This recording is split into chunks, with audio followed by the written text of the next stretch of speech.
Hartelijk welkom aan de Belgische kust. That, I think, in Flemish means a hearty welcome to the Belgian coast. And travel in the know with me, Philip Saunders. This is day 2 of our excursion and walk all the way along the Belgian coast from France to the Netherlands. So far, beautiful, but not so good in terms of progress. I'm way behind where I should be. Today the objective is to get to Ostend. And that, in my opinion, is probably going to be about a 5-hour walk. We're going to see where some key First World War battles took place and also the Atlantik Wall from the Second World War.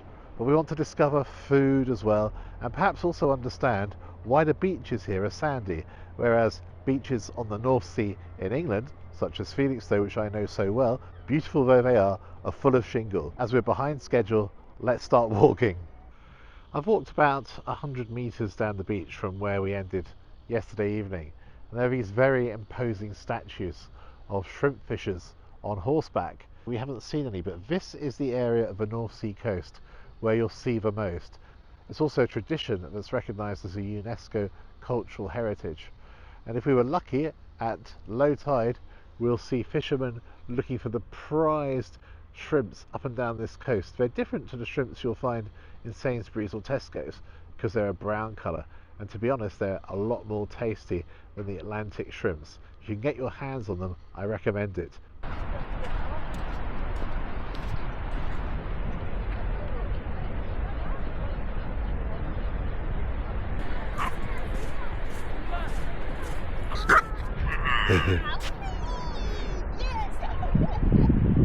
Although the distances are vast, but closer to the sea, the sand becomes very compact, and although it's wet, it doesn't get into your shoes, and it's very easy to walk along at a decent pace. And look just how lucky we are today. We've actually caught the fishermen going shrimping on their beautiful horses. Magnificent. Goedemorgen.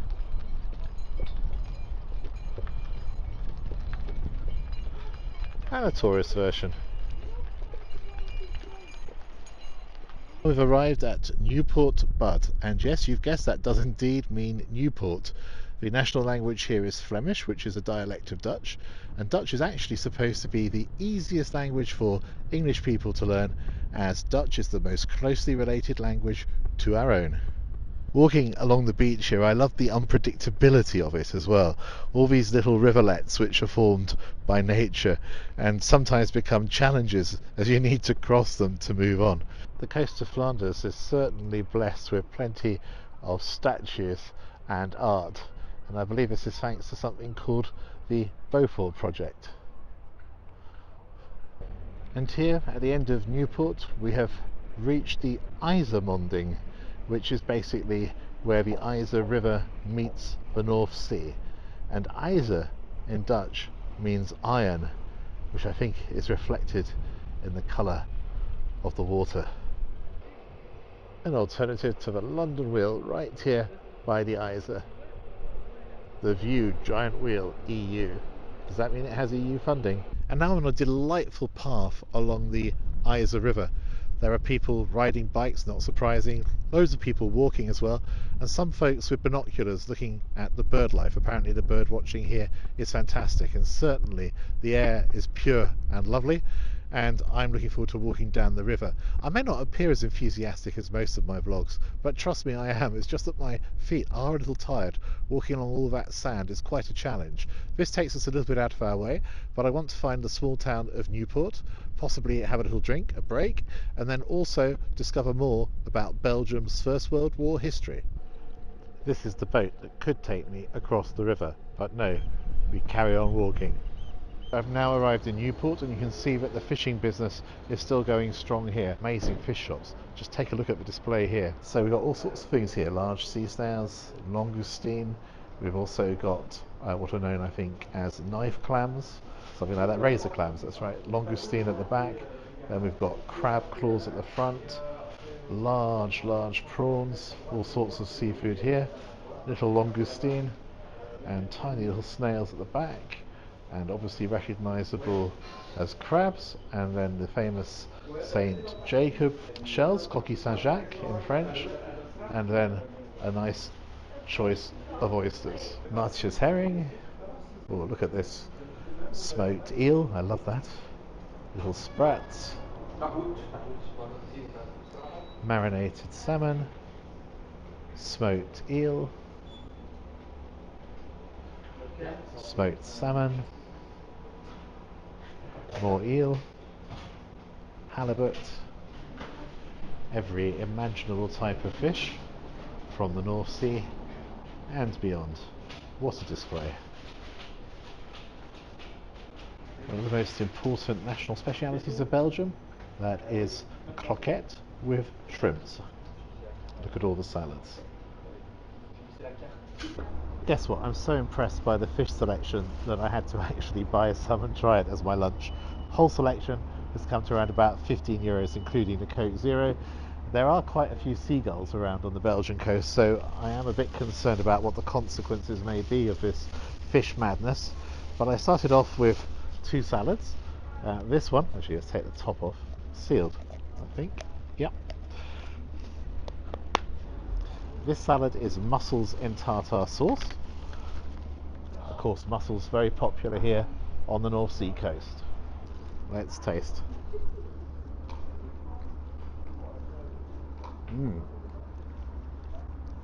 It's really nice. Mussels, obviously super fresh, with a thick tartar sauce, but there's also dill with it. The tartar sauce isn't like an English one really. It's kind of fairly thick and creamy, and with dill, as I say. No capers. For me, that is absolutely delicious. Coming up now is the crab salad. Looks as if it's got quite a lot of mayonnaise on it as well. We're looking forward to this. Let's taste this.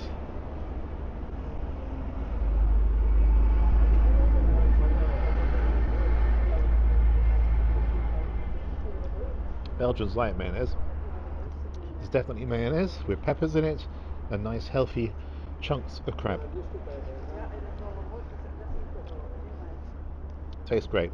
You could argue that the pepper and the mayonnaise slightly drown out the crab.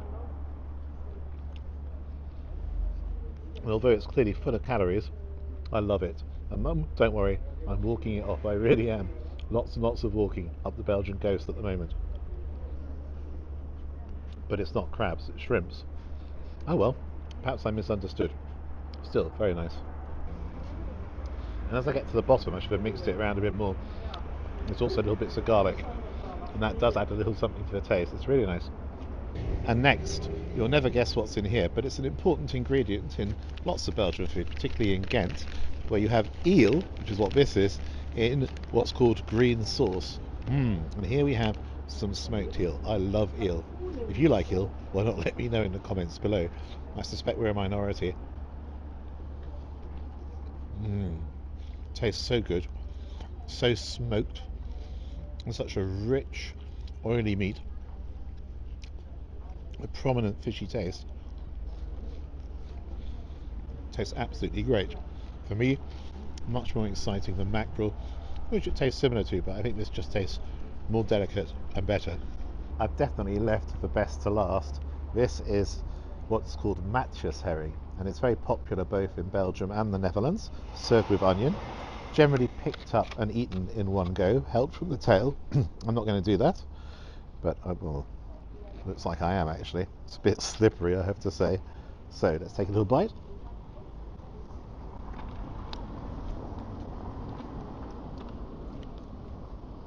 Some onion. It's a lovely herring, ever so slightly oiled, but not deeply. Your teeth just dig in, and the onion gives it a little extra edge. Quite delicious. I'll get on and enjoy it, as not everybody wants to watch me eat herring. And I'm delighted to say, hello, hello, hello. The seagulls haven't been tempted as yet. Like so many of the towns around here, Newport is pleasant enough with lots of restaurants specialising in seafood mainly, overlooking the river. And also, certainly, this is a place that celebrates its position in the European Union. All of the flags decked out along the waterfront. This is King Albert of Belgium, also known as the Roi Soldat or Koningssoldaat, which means soldier king, out of respect for the role that he played during the First World War. In the early parts of the First World War, King Albert attempted to negotiate a peace between Germany and the Entente based on the no victors, no vanquished concept, and he did this through secret diplomatic channels. He feared the consequences of German occupation for Belgium, and indeed the country suffered greatly. At the end of the war, Albert had become commander of the Army Group Flanders, and that comprised Belgian, British and French divisions, and he led the final offensive of the war to liberate occupied Belgium. When King Albert re-entered Brussels, he received a hero's welcome. The location of this monument to King Albert of Belgium seems most appropriate because of its significance in the First World War. I have the Ijzer just in front of me, and it's here in October 1914, with the opening of the sluices, that the Ijzer plain was flooded. This caused manoeuvre warfare to become bogged down, and that's why it turned into trench warfare. So really, the significance of this place cannot be overemphasized in terms of First World War history, and its place at the heart of Flanders fields. Fantastic, as they say in Flemish. I've managed to circumvent the Ijzer, going around through the town of Newport and all the way back down past beautiful boats, and now back to the light tower. What I need to do now is go up these steps ahead of me, and as far as I'm aware, well, we'll be back on the beach. The beach area we're about to enter is actually marked by these barriers at either end because it's part of a Belgian army base, but apparently it's perfectly safe to proceed through at the moment, thankfully. It does look like a long walk to the next area of habitation and my next drink of water. Oh well, best foot forward. Ah, goodness me, first sign of habitation in about an hour and I am parched, and it's time to find somewhere selling some refreshing cold water.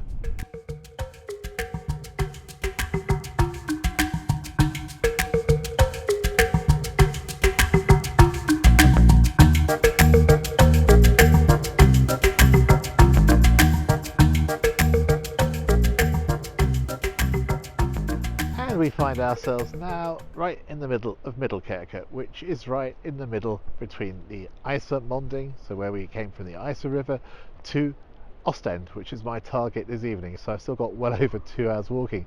But a very interesting building behind me, which is the Middelkerke Casino, one of 4 casinos throughout Belgium. And this one has actually gone through 4 different buildings, and it opened in the very late 19th century, and this is the 4th generation of the casino. This rather modern building on the beach opened last year, and I don't know, either you like it or you don't, but to be honest, I think this is one of the most distinguished pieces of architecture on the waterfront in Belgium, so I welcome it, although I certainly shan't be going and having a gamble. Right, onwards to Ostend.